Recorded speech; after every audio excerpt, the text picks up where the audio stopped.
I'm Alan, and this is my wife Megan, and this is Brixton. Hi.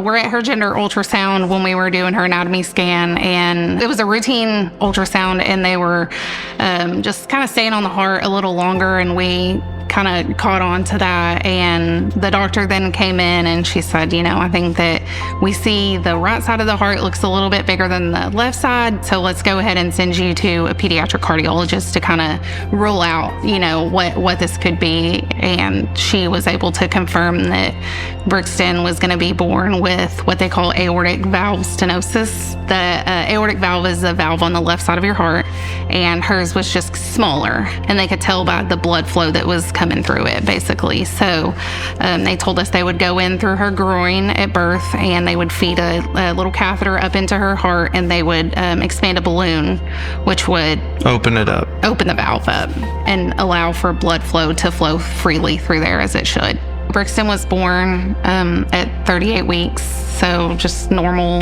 delivery. We got to hold her for a few seconds, and then they took her off to NICU. It was the next day, and they decided that it was time to go do the procedure. The doctor came out. She said everything went as planned.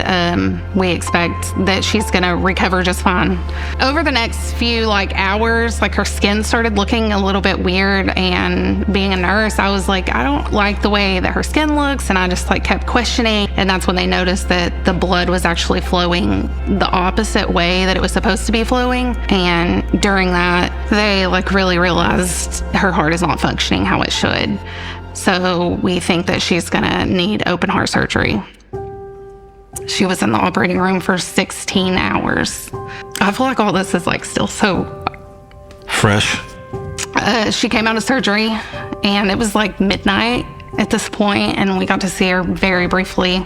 Looking at her, she looked like she'd already passed away. Mm-hmm. Cold, limp, blue. When you're looking at it, you're just numb at that point. She wasn't necessarily getting any worse, but she definitely was not improving. They pulled us away from the bedside, and the heart surgeon, she was like, I have an idea. I don't know what else to do for her than to do the surgery, and I'm offering it to y'all. The other option is that she's going to pass away. Immediately, we were both like, yeah, let's do it. Let's go now. Basically, they went in and stopped all the blood flow to the left side of her heart to allow the right side to just take full control over of her whole body. And then the nurse practitioner came in to give us our first update, and they said she coded. They said it was only for a minute or two and got her back. She came out of that heart surgery, and she looked better. The heart was getting better, but then her other organs, her kidneys and liver were just so severely damaged. All along, we were hoping that there would just be a clear sign, if it was time to give up, and if we were fighting for ourselves, selfishly, that there would just be a clear sign that it's time, and she was done fighting. They told us that she would just be severely handicapped and said probably not ever walk. No quality of life. A lot of people in the unit thought we were crazy. Oh, for sure. We rescinded the DNR. We're just gonna let her fight until she's done fighting. And during transporting her to MRI, they accidentally pulled her breathing tube out.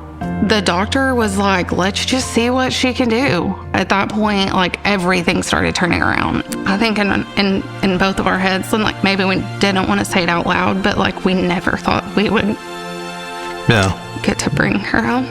But her heart just continued to improve. We were 2 weeks shy of 6 months old when she came home for the first time. And we got to surprise our kids. We hid on the floor in the living room and let them come in down the hall. Whenever they turned the corner, he immediately started crying, which caused us to cry. But it was finally tears of joy. Mm-hmm. Everyone always said, once she gets home, she'll thrive. She was gaining weight. She was getting chunky and just moving, cooing. Everything that you would expect a baby to do. 2 weeks later, her oxygen started dropping, and we had to go back into the hospital. And they said it's time for her next heart surgery. It was right before Christmas, and she went in for her third heart surgery. And doctor came out and said everything went good.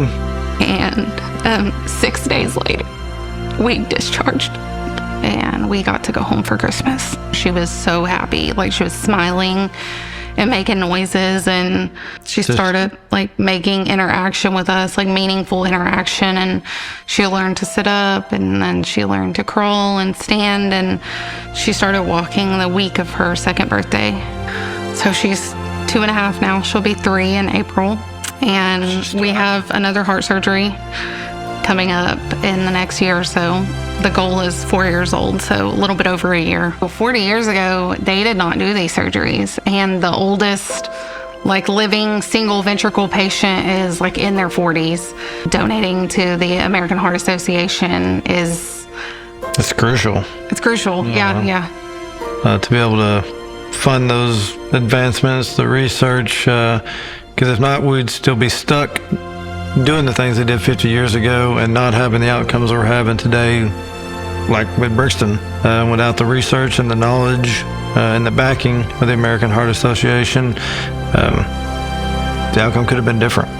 Our family is asking you to open your heart for the American Heart Association. Bye-bye. Bye-bye.